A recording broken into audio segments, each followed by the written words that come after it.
ये भगवान की योग माया बड़ी विलक्षण, विचित्र और अलौकिक है। आपका जैसा भी भाव वैसे आपको भगवान दिखाई दे, पक्का मानिए। आप स्त्री भाव से देख रहे हैं तो भगवान आपको स्त्री रूप में आपके पास है, पुत्र भाव से पुत्र रूप में। आप जान नहीं पा रहे, वही है, दूसरा नहीं है। हजारों बार बता चुके हैं कि ना मानने और ना जानने पर भी आपके हृदय में सत्ता उन्हीं की है। जिस दिन वो भगवान अंतर्ध्यान हो जाते, प्यारे पुत्र, प्यारी पत्नी, प्यारे सुहृद मित्र आदि को आप चिता में जला देते हैं, तो था ना आपके हृदय में आदर, पर आप अनजाने से भी भगवान का ही आदर करते हो। अगर जान करके आदर कर लो तो तुम मुक्त हो जाओ इस दुख से, इस प्रपंच से। श्री भगवान कहते हैं कि मेरे अज अविनाशी स्वरूप को ये मूढ़ लोग नहीं जानते हैं। केवल वही जान सकता है जो मेरा आश्रय लेकर के मेरे को पुकारता रहता। भजन का मतलब तब पुकारना, भगवत चिंतन करना। वेदाहम शमतीतानि वर्तमानानि चार्जुन भविष्याणि च भूतानि माम तु वेद न कश्चन। हे अर्जुन, जो प्राणी भूतकाल में हो चुके हैं तथा जो वर्तमान में है और जो भविष्य में है, उन सब प्राणियों को मैं जान रहा हूं। जैसे आंवला ऐसे रख लो तो चारों तरफ से देख सकते हो, ऐसे भगवान अनंत ब्रह्मांडों को, जीवों को एक साथ देख रहे हैं। यही भगवान की भगवत्ता है, एक साथ देख रहे हैं। कोई भी जीव ऐसा नहीं है जिसको भगवान का दुलार नहीं मिल रहा हो, कहीं भी हो, अनंत ब्रह्मांड सबके लिए जो आवश्यक हो भेज रहे हैं।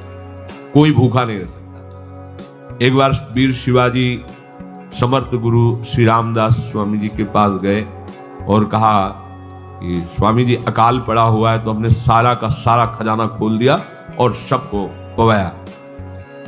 तो गुरु बड़े कृपा सिंधु थे, उन्होंने देखा कि इनके हृदय में एक गर्भ का अंकुरण हो रहा है कि मैं भरण पोषण किया सबका अकाल में। तो उन्होंने कहा कि शिवू यह थोड़ा उठाओ, आओ चलो हमारे साथ। एक बड़ा पत्थर का, इसे तोड़ो। महाराज जी तोड़ा, हटाया तो नीचे मिट्टी में दबा हुआ स्वस्थ मेढक एक ऐसा, बिल्कुल। बोले इसको किसने दिया? देखो ना कितना स्वस्थ है, पुष्ट है, इसको कौन आहार दे रहा है, इसको कौन प्राण पोषण कर रहा है? बोले भगवान। तो बोले तुम कैसे दाता बन गए? संपत्ति तो सब भगवान की है, भगवान ही सबका। यह हम मत करो कि तुम पोषण करते हो, नहीं। छोटी सी वृत्ति को भी गुरुदेव बर्दाश्त नहीं करते। जो गुरु शरणागत होता है वो उनकी बात समझता है, अन्यथा वो अपनी मनमानी वृत्ति को ही आदर देता है, गुरु की आज्ञा वृत्ति को नहीं देता। छोटा सा भी अभिमान का कण अपने जनों में गुरुदेव को बर्दाश्त नहीं होगा, क्योंकि यही भगवत प्राप्ति में बाधा बन जाएगा। कितने जीव चराचर जगत में, देखो हमारे भगवान की भगवत्ता, सबको देख रहे हैं, सबको व्यवस्था दे रहे हैं, सब कुछ देख रहे हैं। 3 प्रकार की लीला हो रही, कहीं पालन लीला, कहीं सृजन लीला, कहीं विनाश लीला, उन्हीं के द्वारा हो रही, वही देख रहे हैं, वही कर रहे हैं। अगर ये बात तुम्हारी समझ में आ जाए तो अभी भगवान की शरण हो जाओ, पर अहम के कारण ये बात समझ में नहीं आती।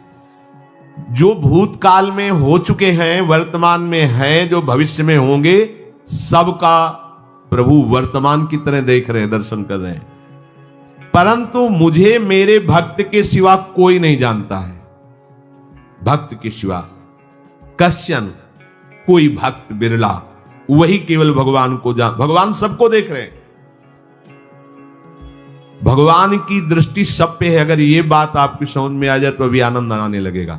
मैं भगवान की दृष्टि में हूं, बस आज हमें सत्संग से बात मिली कि मैं भगवान की दृष्टि में हूं, मुझे वो देख रहे हैं, बढ़िया बन गया। अब आप पाप कैसे करोगे? क्योंकि भगवान की दृष्टि में भगवान आपको देख रहे हैं। डरो, किसी गवाही की जरूरत नहीं, वो देख रहे हैं। तो आप भय क्यों कर रहे हो? आपको भगवान देख रहे हैं, आपको डरना नहीं। फिर आप कामना क्यों कर रहे हो? भगवान आपको देख रहे हैं, जो चाहिए उस समय से दे देंगे, आप निश्चिंत रहिए। अगर आप अहम करोगे तो दुख भोगोगे, आश्रित रहोगे तो सब अपने आप निर्वाह हो जाएगा। एक आदमी ट्रेन के डिब्बे में बैठे ऐसे दौड़ रहा था। एक पूछा भाई क्यों दौड़ रहे? बोले अमुक स्टेशन जाना है। तू बैठ जा, गाड़ी चल रही है, ट्रेन चल रही, तू बैठ जा। ऐसी त्रिगुणात्मिका माया की ट्रेन चल रही, पूरे विश्व का विश्वंबर भरण पोषण कर रहे हैं, तू तो बैठ जा भगवत आश्रय लेकर के। तू काहे को दौड़ा घूम रहा है? लेकिन ये अहंकार के कारण भटकता रहता है।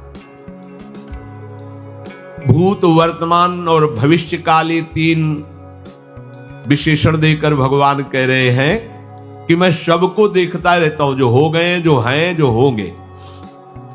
भूत के प्राणी, भविष्य के प्राणी अथवा वर्तमान के प्राणी सभी भगवान की दृष्टि में वर्तमान की तरह ही हैं।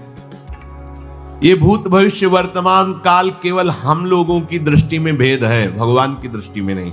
हो चुका, होगा, हो रहा है। भगवान की दृष्टि में सब हो रहा है, पीछे का भी, अब का भी, सब सामने चल रही सीन। हमारे हृदय में ये विश्वास हो जाए प्रभु हमें देख रहे हैं। अभी तो हमें ये नहीं पता कि हम भजन कर रहे हैं, भगवान पता नहीं जान रहे हैं कि नहीं जान रहे हैं। अभी भक्ति में रंग आ जाए, अगर ये बात समझ में आ जाए कि प्रभु देख रहे हैं हमें। देखो, जब हमारे गुरुजन बैठकर सुनते हैं और जब गाने को अवसर मिलता है तो ज्यादा उत्साह होता है कि बैठे सुन रहे हैं।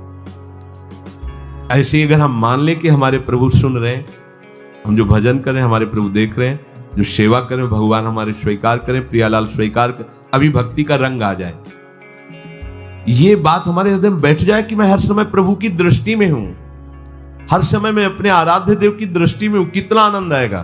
अंदर से सोचो जरा, हर समय वो हमें देख रहे हैं, वो कह रहे हैं मैं देख रहा हूं।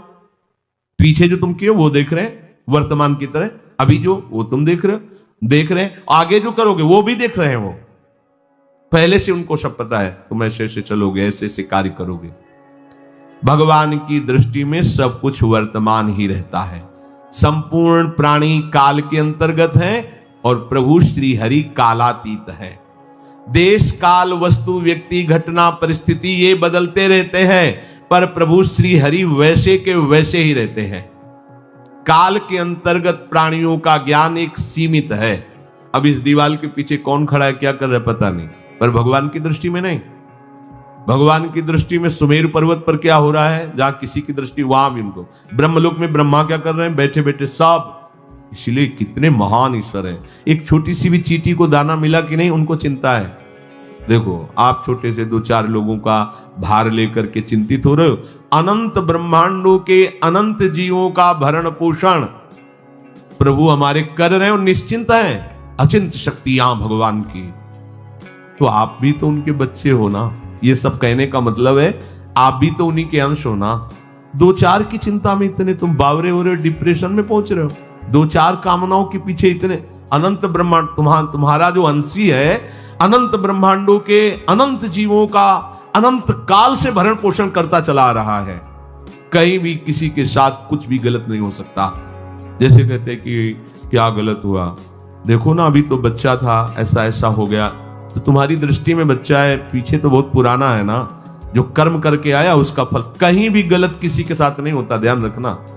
जहां कुछ होता है, अभी हमने देखा मानो कि ये तो बहुत गंदा है, तो सीधे जा रहा था, ये आदमियों ने मिलकर इसे पीटा, अभी सीधा चल रहा, पीछा टेढ़ा चल के आया है, और जिनको पीटा है वही आके इसे पीट रहे हैं। अब हम वर्तमान को तो देख रहे हैं ना, पीछे की बात तो देख नहीं रहे ना, और भगवान पीछे की देख रहे हैं कि इसने पीछे बहुत ऐसा गलत किया, उसका हिसाब इसको मिल रहा है, इसलिए चुपचाप देखते रहते हैं। ध्यान रखना, इतना भी गलत नहीं हो सकता इस सृष्टि में।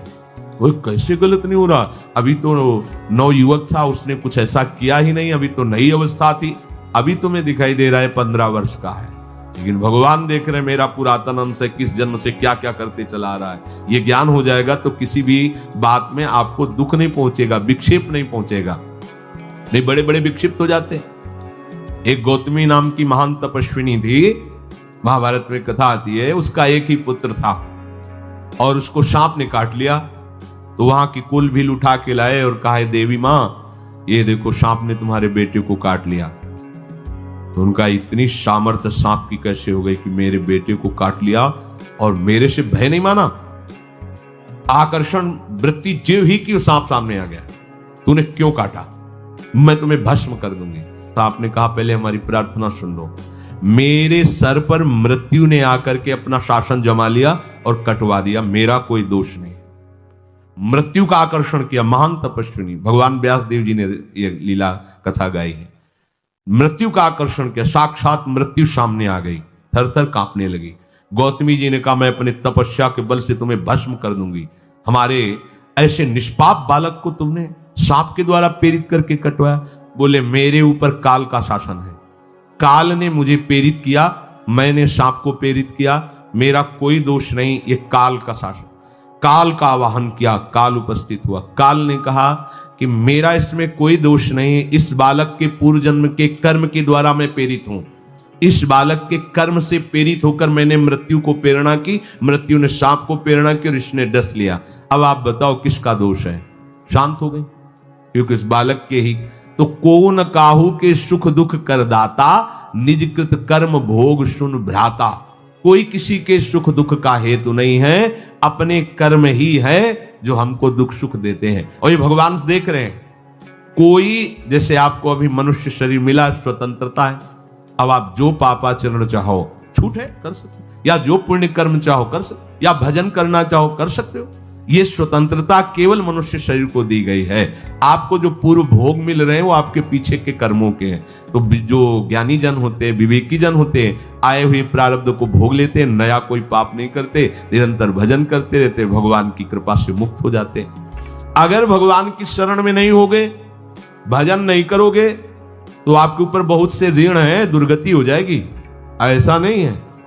आप यहां भी तो देखो ना, आपके मकान, आपका व्यापार, सब कुछ आपका कहा जाता है, लेकिन सब कुछ सरकार का है। हर चीज का टैक्स देना पड़ेगा तुम्हें, पानी का भी टैक्स देना पड़ेगा, मकान का भी टैक्स देना पड़ेगा, और तुम भी जो करोगे वो पैसा दो सरकार को। टैक्स तुम ऐसे फ्री थोड़ी जा नहीं होता, देना पड़ता है ना। आप मान लो नौकरी कर रहे हो कि हमारी नौकरी करे, तो उसमें सरकारी टैक्स कटेगा आपका, क्योंकि आप सरकारी आदमी हो, भारत देश के वासी हो। ऐसे ही ये टैक्स लगे हुए हैं सरकारी भी, मातृ ऋण, पितृ ऋण, ऋषि ऋण, ये टैक्स है। ऐसा नहीं कि तुम कमाओ खाओ और इसके बाद मर के जाओ स्वर्ग मिलेगा। टैक्स चुकाओ। ये मनुष्य शरीर मिला, इन ऋणों से मुक्त हो। अगर नहीं हुए तो भी तुम्हें दुर्गति होगी।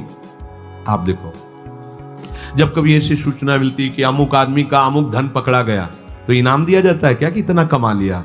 सजा दी जाती है, तुमने टैक्स की चोरी की। अगर चोरी नहीं की, मेहनत से कमाया या व्यापार से कमाया, दिया नहीं सरकार को, हाँ दिया नहीं, इसीलिए तुम्हें टैक्स की चोरी का दंड मिलेगा, सारा धन अपहृत हो जाएगा, तुम्हारी निंदा होगी, तुम्हें सजा मिलेगी।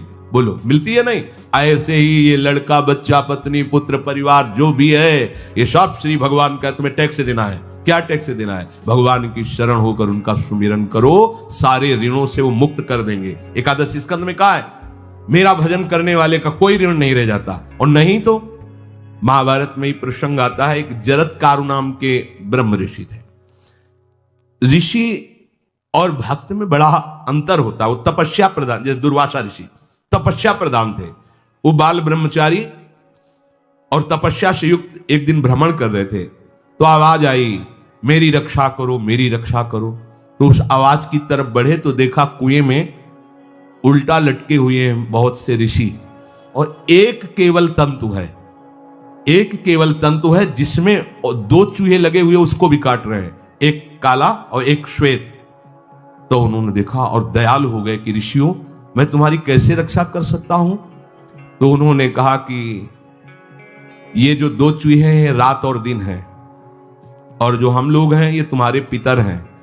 ये चूहे तुम्हारी आयु को काट रहे हैं, एक तंतु हमारे कुल में केवल तुम ही हो, और तुमने तपस्या की ठान ली, ब्याह किया नहीं, गृहस्थ धर्म में गए नहीं, पुत्र हुआ नहीं, तो तपस्या में, भक्ति में एक दम है कि सब ऋणों से मुक्त कर देगी। ये बात ध्यान रखना, तपस्वी अलग है, भक्त अलग। इसलिए पीछे चर्चा आई थी कि तपस्वियों से भी अधिक, ज्ञानियों से भी अधिक, कर्मकांडियों से भी अधिक वो मेरा भक्त योगी होता है। तुमने तो ब्याह किया नहीं, तो अब ये तंतु रात दिन तुम्हारे जीवन को काट रहे हैं, जहां तुम खत्म हुए हम सब नरक में गिर जाएंगे।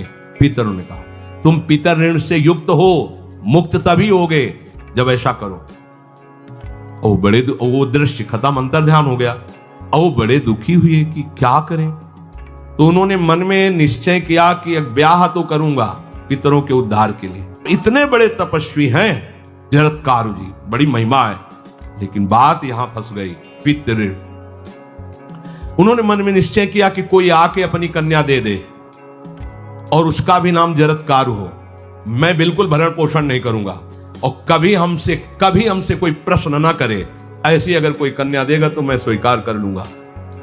अब ऐसे ना नगर जाना है, ना किसी से बात करनी, तो वृक्षों से कहते अपने पितरों के उद्धार के लिए मैं चाहता हूं कि कोई पाणी ग्रहण संस्कार करा दे, कोई हमारे नाम की कन्या को दे दे, और ऐसा ऐसा व्रत है।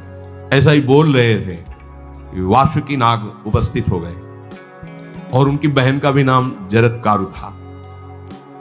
उन्होंने कहा, सुनिए महाराज, मैं नागराज वासुकी हूं, सब देव रूप में, तो ऐसे नहीं सांप वैसे वाले देव रूप, और सुंदर कन्या जरत्कारु। बोले, ये कन्या मैं आपको समर्पित करता हूं, हमारा सौभाग्य होगा आप जैसा महर्षि हमारी बहन का पति बने। इसका भी नाम जरत्कारु है, और आपकी जो इच्छा है कि मैं भरण पोषण नहीं करूंगा तो मेरे पास संपूर्ण वैभव है, आप भी पधारिए, मैं आपका भी भरण पोषण करूंगा, अपनी बहन का भी। तीसरी बात, मेरी बहन इतनी शास्त्र सम्मत आराधना से युक्त है कि वो कभी आपसे प्रश्न ही नहीं करेगी, तो उनका स्वीकार है। प्रसन्न हुए, चले गए। काफी समय तक उनके महल में रहे। एक दिन जरत्कारु अपनी जरत्कारु पत्नी की गोद में सर रख कर ऐसे लेटे हुए थे, सो गए। और शास्त्रज्ञ थी, संध्या का काल था, संध्या काल में निषेध है मैथुन करना, भोजन करना और स्वाध्याय करना, ये सब संध्या काल में बस भगवत स्मरण परायण लोकवत। लेकिन हमारे यहाँ महारानी जी की संध्या आरती और संध्या भोग लगने के बाद ये इसीलिए वृंदावन धाम में इसका कहीं भी ये वेदान्नपि संन्यस्त, वेदों से भी ऊपर उठी हुई रसमयी रसोपासना है, प्रियालाल की महल है। ये जगत सिद्धांत नहीं है, ये जगदीश का भी सिद्धांत नहीं है, ये प्रेम सिद्धांत है। वृंदावन नित्य विहार रस है, इसलिए इसको बीच में बता देते हैं, कहेंगे दूसरे को तो, और यहाँ शाम के तो भोग ही लगता है, गान बजान होता है, बकाया सिद्धांत है। आंख मूंद करके या तो गायत्री जप या जो गुरु मंत्र चुपचाप शांत भाव से जपे, ऐसा। अब वो इस चिंता में थे कि मेरे पति का धर्म जा रहा है, और मैंने आज तक कुछ बोला नहीं अपने पति से, अगर बोलती हूं तो हो सकता है ये नाराज हो जाए और छोड़कर चले जाए। अगर मुझे छोड़ देते हैं और इनका धर्म बचता है तो ये ठीक बात रहेगी। कितनी विवेकवान है। अगर ये सोते रह गए और सूर्य अस्ताचल को चले गए तो इनका धर्म लोप हो जाएगा, ये मैं होने नहीं दूंगी, अपने पति का धर्म लोप नहीं होने। और वो उस समय भी केवल एक लंगोटी लगा के रहते थे, अस्थि मात्र हो रहे शरीर, वहां भी ऐसा नहीं कि दूल्हा बन करके सज नहीं, वैसे ही केवल पितरों की तृप्ति के लिए उन्होंने बात स्वीकार की थी। उन्होंने कहा, महाराज उठिए, संध्या का समय है, शास्त्र निषेध करता है इस समय सोना नहीं चाहिए, नहीं आपके धर्म का लोप हो जाएगा। महाराज उठिए, सूर्य अस्ताचल को बस पहुंचने ही वाले हैं, उठिए। उठे एकदम लाल आंख करते हुए, तुमने हमें टोका कैसे, तुमने हमसे प्रश्न कैसे कर दिया, मैं अभी तुम्हारा त्याग करता हूं। बोले, स्वीकार है, आपके धर्म का लोप ना हो। कहीं सूर्य अस्ताचल को चले गए, आपने अर्घ नहीं दिया तो जीवन भर की आपकी उपासना में कलंक लग जाएगा कि आपने संध्या काल में शयन करते हुए सूर्य आराधना नहीं की, आपके धर्म का लोप हो जाए। बड़ा सूक्ष्म धर्म का विषय। तो उनका सूर्य की ताकत कैसे कि मैं सोता रहूं और वो अस्ताचल को चले जाए, ये ऐसे महात्मा थे।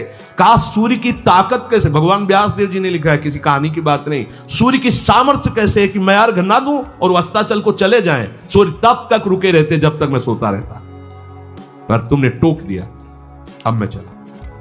जब चली तो उन्होंने कहा, हमारे गृहस्थ धर्म का जो फल होता है, आपके पाणी ग्रहण स्वीकार का जो फल होता है, उसको बिना दिए आप कैसे चले जा रहे हैं। तो उनका आस्ति वो है, चले गए। उसी से आस्तिक मुनि का प्रादुर्भाव हुआ, और उन्होंने आगे बड़ा चरित्र है उनका, आस्तिक, तो उसी से नाम रखा आस्तिक। आस्तिक उन्होंने जन्मेजय की यज्ञ को बंद किया। आप सोचो, एक पितर की तृप्ति के लिए उनको ये सब करना पड़ा। और श्री हरिशरणम और निरंतर भजन, तो मातृण, पितृण, देवऋण, ऋषि ऋण, सब ऋणों से उपासक मुक्त होकर के परम धाम को जाता है। एकमात्र भगवदास है, पर ये मूढ़ जन इस बात को नहीं जान पाते हैं। बिना कारण कृपा करने वाले प्रभु जीव को मनुष्य शरीर देते हैं। ये मनुष्य शरीर अंतिम शरीर है, अगर इसमें नहीं बना तो फिर चले जाओगे 84 लाख योनियों के चक्र में। इसी शरीर में अनंत जन्मों के संचित कर्म समुदाय का नाश करके भगवत प्राप्ति होती है या मोक्ष पद मिलता है। कौन सा प्राणी किस गति को जाएगा भगवान देखते हैं पर संकल्प नहीं करते, ध्यान रखना, क्योंकि आगे की भी देख रहे हैं। वो देख रहे हैं, अब जो तुम कर रहे हो वैसे गति बनती चली जाएगी। भगवान संकल्प नहीं करते। भगवान तो एक बार संकल्प कर दिया, एको हम बहुश्यामा, उसी में बहुत रूपों में प्रकट हो गए। अब तुम्हें संकल्प करना है कि इस जन्म में मुझे भगवत प्राप्ति करनी है। जो संत शास्त्र सदगुरुदेव कह रहे हैं ऐसा करो ऐसा ना करो, यदि आप इस भावना को स्वीकार करके आराधना करेंगे तो निश्चित निश्चित भगवत प्राप्ति इसी जन्म में हो जाएगी। प्रभु केवल तुम्हें निमित्त बनाना चाहते हैं, कल्याण तो वही करेंगे। जैसे अर्जुन से कह रहे हैं भीष्म आदि द्रोण आदि मेरे द्वारा मारे जा चुके हैं, तुम केवल निमित्त मात्र भव सव्यसाची। ऐसे ही अय उपासक तू केवल निमित्त बन जा। जो शास्त्र सदगुरुदेव आज्ञा करते हैं वैसे ही तू चल दे अपने मन को मार के, केवल तू निमित्त बन जा। कल्याण या भगवत प्राप्ति या मोक्ष वो तो भगवत कृपा से होगी। पूरी उद्धार की सामग्री तेरे अंदर जागृत कर देंगे प्रभु। केवल तू निमित्त बन जा, मेरी कृपा तेरी सारी बात बना देगी। विश्वास करो, इस बात पर विश्वास करो। भगवान कह रहे हैं तुम निमित्त बन जाओ, जो आदेश कर रहे हैं वैसा पालन करो, काम तो सब मेरी कृपा कर देगी। जो ऐसे मनुष्य शरीर ऐसी कृपा प्राप्त होने पर भी भगवत प्राप्ति नहीं कर पाता, तो मयानुकूलेन नभस्वतेरितम पुमान भवाब्धिम न तरेत सा आत्महा। ऐसी मेरी कृपा का सहारा मिलने पर यदि वो भगवत प्राप्ति नहीं कर पाता तो बोले आत्महा है, वो आत्महत्यारा है, वो दुर्गति को प्राप्त होता है। मनुष्य के लिए खास बात है कि प्रभु ने कृपा करके तुम्हें जो सामर्थ्य दी है, जो समझ दी है, जो सामग्री दी है, उसका दुरुपयोग मत करो। केवल भगवत प्राप्ति के लिए चलो, केवल भगवत प्राप्ति के लिए। ये सबकी समझ में नहीं आएगा, बिल्कुल बात समझ ले। केवल भगवत प्राप्ति के, ये जो कहते हैं कि और हमारे धर्म कर, ये सब फसाव है। आप गृहस्थ बने रहो, आप व्यापारी बने रहो, पर आप लक्ष्य रखो कि मुझे इस जन्म में भगवत प्राप्ति करनी है। आपका लक्ष्य दृढ़ होगा तो नाम जप चलता रहेगा, संसार का कोई विकार आपको परास्त नहीं करेगा। अगर आपने ऐसा अटल निश्चय कर लिया तो तुम्हें जो भगवत सामर्थ्य मिली उसका तुम दुरुपयोग नहीं करोगे। देख लो, अपने लोग बहुत बड़ी गलती करते हैं, जो आध्यात्मिक ऊर्जा शक्ति उसको विषयों में दुरुपयोग करके नष्ट कर रहे हैं। कहते हैं अब हमारा मन नहीं लगता, अब हमारा बड़ा शांति है, घबराहट है। क्यों शांति है, क्यों घबराहट है? जब तक तुम धर्म विरुद्ध नहीं करोगे तो अशांति नहीं हो सकती, भय नहीं लग सकता, विषाद नहीं हो सकता, क्लेश नहीं हो सकता। लिख लो ये बात। किसी को भी कभी भी भय महसूस हो रहा है, अशांति महसूस हो रही, घबराहट महसूस हो रही, आप भगवत प्रदत्त शक्ति का दुरुपयोग कर रहे हैं, समय का दुरुपयोग कर रहे हैं, सामग्री का दुरुपयोग कर रहे हैं, अर्थात कोई न कोई अधर्म आचरण कर रहे हैं। अभी आपको उपाय बता देते हैं। यदि तुम्हारा मन जलन पैदा कर रहा है तो भगवान से हाथ जोड़कर कहो कि हे नाथ, मेरे से अब तक जो गलतियां हुई हैं उन्हें क्षमा कर दो। आगे मैं गलती नहीं करूंगा आपके बल से, आपके बल से। ये भी ध्यान रखो, आपके बल से, अपने बल से नहीं, आपके बल से। हे नाथ, ऐसा मुझे बल दो जिससे कभी मैं आपके और गुरुदेव के विपरीत न चलूं। अगर कोई हमसे गलती हो जाए तो मुझे तत्काल दंड दे देना, क्षमा मत करना आगे। ये बहुत बढ़िया बात है। अगर हमको क्षमा कर दिया जाएगा तो हमारे मन को उत्साह बढ़ जाएगा फिर गलती करने का। अगर दंड दे दिया जाए तो मन डर जाएगा। इसीलिए प्रार्थना में ये भी कहना चाहिए, पर हिम्मत नहीं पड़ेगी, क्योंकि मन को बहुत दुलार करते हैं ना कि प्रभु मेरे से जो गलती उसे मुझे दंड दे दो, मैं क्षमा नहीं चाहता। क्योंकि हम देखते हैं जब हम क्षमा कर देते हैं तो उसका उत्साह बढ़ जाता है मन का और गलत करने का। प्रभु इसे क्षमा मत करो, इसे दंड दो। एक बार इसकी भरपूर बेइज्जती होनी चाहिए। जब इसको सब देखेंगे हाँ ये, तो अपने आप ही मन सही रास्ते में आ जाएगा। प्रभु आप क्षमा कर देते हो और बात गुप्त रहती है तो इसको बढ़ावा और मिल जाता है और पापाचरण कर, क्योंकि ये दुष्ट है ना। अगर साधु हो तो बचत हो जाए कि देखो प्रभु ने इस गलती को छुपा दिया और कोई जाना भी नहीं और क्षमा भी कर दिया, अब मैं आगे से बिल्कुल नहीं करूंगा। ये दुष्ट है ना, ये ऐसा नहीं करता। क्षमा हो गई तो उसको लगता है आगे भी क्षमा हो जाएगी, चुपचाप चलो मनोरंजन करते हैं। नहीं प्रभु मुझे दंड दीजिए, जैसे कुंती जी कहती है मुझे विपत्ति दीजिए। ऐसे उत्तम भक्त वही है। हे नाथ, आज तक जो गलतियां हुई क्षमा कीजिए, आगे गलतियां नहीं होंगी, ये मैं आपके बल से कह रहा हूं। प्रभु यदि मेरे से चूक हो जाए तो आप क्षमा मत करना, मुझे दंड देना, जिससे मेरा सुधार हो जाए, मैं आपके अनुकूल चलने लगूं। मनुष्य की असमर्थ दो तरह से होती है। एक असमर्थ कि वो कर ही नहीं सकता, जैसे किसी से कहा जाए कि तुम ये मकान उठा करके वहां रख दो, तो कर ही नहीं सकता। ऐसी सामर्थ्य जो आप में करने के लिए भगवान कभी आदेश ही नहीं देंगे, ध्यान रखना। एक बात ध्यान दीजिए, कोई भी ऐसी भगवद आज्ञा या गुरु आज्ञा नहीं होती जो आप नहीं कर सकते। आप जो कर सकते हैं वही आज्ञा होती है। दूसरी असमर्थ ये होती है कि करना चाहता हूं, समय भी है, पर पता नहीं कोई अंदर से करने नहीं देता। भजन करना चाहता हूं, ब्रह्मचर्य से रहना चाहता हूं, और अनुकूल कृपा भी है, सत्संग मिल रहा है, धामवास सब, पर कोई हमारे ऊपर सवार हो जाता है और हमसे ऐसा करवा लेता है। यह है प्रमाद, यह है मूढ़ता, यह साधक को नष्ट कर देती है। दो प्रकार की असमर्थता की बात हुई। एक ये कि भाई हम असमर्थ हैं, कहा गया कि इस मकान को वहां उठा के रख दो, नहीं रख सकते, तो ऐसा आदेश ही भगवान और गुरुदेव का होता नहीं होगा। और अगर आदेश हो गया है तो आप उठा के देख लेना, आप उठा लोगे। अगर आपको यह ध्यान रहा कि गुरुदेव की आज्ञा है, हरि की आज्ञा है, हो जाएगा। हम कई बार आपको कहा है, अंगद को ऐसे मसल दें, ऐसे वीर थे रावण की सभा में, पर राम प्रताप सुमिरिपन रोपा। इस सभा में कोई बड़ा वीर हो, मेरा पैर उठा दे, राम जी सीता जी हार जाएंगे, वापस चले जाएंगे। ये बात थर्रा देने वाली बात है। घबरा आराध्य देव और माता जानकी दोनों को दांव में लगा दिया, उठा दे कोई पैर, पर उनको भरोसा था कि मैं राम के बल पे कह रहा हूं। राम बल आकर के विराजमान हो गया, कोई नहीं उठा पाया। आखिरी में रावण झुका, मेरे झुकने से, मेरे सामने झुकने से तेरी बात नहीं, तो जो बार बार जिनको मनुष्य कह रहा है उनके चरणों में जा, मैं उनका एक तुच्छ दास हूं। यदि आदेश हो जाए तो घूंसा से सबको मार करके तेरी पत्नियों को बंदी बनाकर और तुझे अभी राम जी के सामने डाल दूं। ये अंगद नहीं बोल रहे थे, ये राम प्रताप बोल रहा था। ऐसे ही यदि आपको आदेश कोई शास्त्र का या गुरु का है तो आप अक्षरशः समझ लीजिए उसमें उनका बल भी है, पर हम लोग उस बल का तिरस्कार कर देते हैं। थोड़ी सी मन की डालकर उसको हल्का किया तो वो बल वापस हो गया। सीधे जो बात मानी जाती है उसमें उनकी कृपा शक्ति होती है, और जो अपनी मन की लगा की जाती है वो साधन होता है। कृपा शक्ति और साधन में अंतर होता है।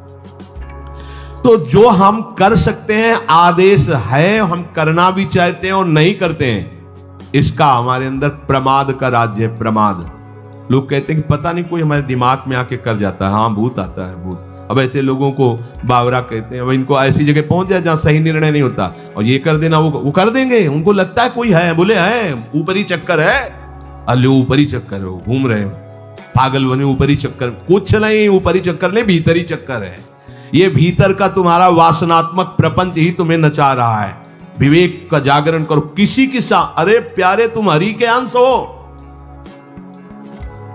स्मशान में रात्रियां व्यतीत हुई, स्मशान में, गंगा के किनारे, भूतों के बीच में, कोई भी नहीं, कुछ नहीं। चीम की चाप सके को तासु बड़ रखवार रमापत जासु। अकेले, न युवक अवस्था, कोई साथ देने वाला नहीं, अंधेरा, कोई टार्च नहीं, कोई व्यवस्था नहीं, हर समय एक अपार आनंद, भगवदा आनंद। कोई भय छू सकता है? हर समय हरि की दृष्टि में आप रहते हैं। आप भी ये प्रमाद मत कीजिए। ये प्रमाद है और कुछ नहीं है, जो आप आचरण विरुद्ध कर देते हैं। अब क्या होता है, वो समझ पाता नहीं, उसके पीछे कर्म परंपरा लग जाती है, फिर वो हार जाता है कि मेरे से भजन वजन नहीं होने वाला, संयम से नहीं चलने वाला। अब वो योनि पर योनि प्राप्त करता चला जाए, ये योनि, यो योनि। भगवान के स्वभाव को समझो और उनके आश्रित हो जाओ। कोटि विप्र बदल आ गए जाहू, आए सरन तजो नहीं ताहू। जो नर होए चराचर द्रोही, आवे सभय शरण तक मोही। तज छल कपट मोह मद माना, करूं शब्द ते साधु समाना। एक बार जीवन को प्रभु के चरणों में अर्पित कर दो, बस प्रभु सब संभाल लेंगे अपने बल से। अपने बल से संभालने का तात्पर्य है आप उनकी आज्ञा पालन का प्रयत्न करो। प्रयत्न की सफलता प्रभु के द्वारा होती है। जब हम प्रयास करते हैं ना, तो प्रभु हमें आगे से आगे रास्ता देते चले जाते हैं। और ये जन्म भगवत प्राप्ति होनी ही चाहिए। अब इसके नीचे सौदा मत कर लेना।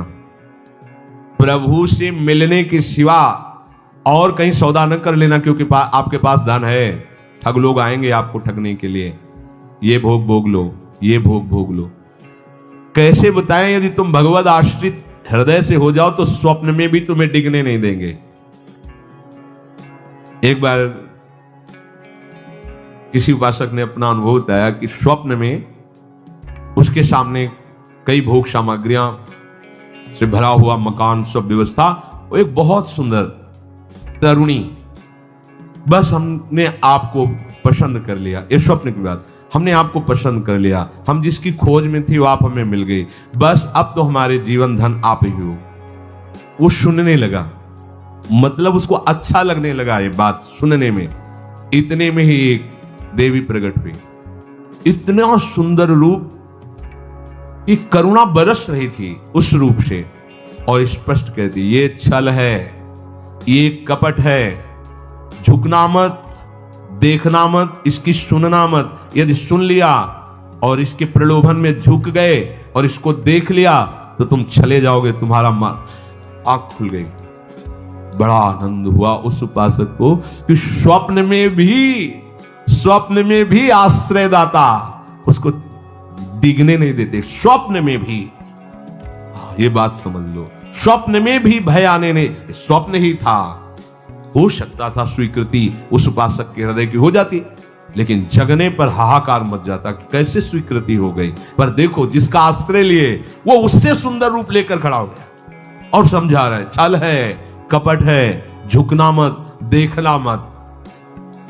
आप तो केवल आश्रित होके तो देखिए, जागते हुए, सोते हुए, स्वप्न में, ये तुम्हारी अवस्थाएं, प्रभु की नहीं है। वो तुम उन्हीं की गोद में जग रहे हो, उन्हीं की गोद में सो रहे हो, उन्हीं की गोद में शयन कर रहे हो। एकमात्र प्रभु का आश्रय लेकर निरंतर भजन करते हुए इस जन्म में केवल भगवत प्राप्ति, अन्य सौदे में हमें फंसना नहीं है।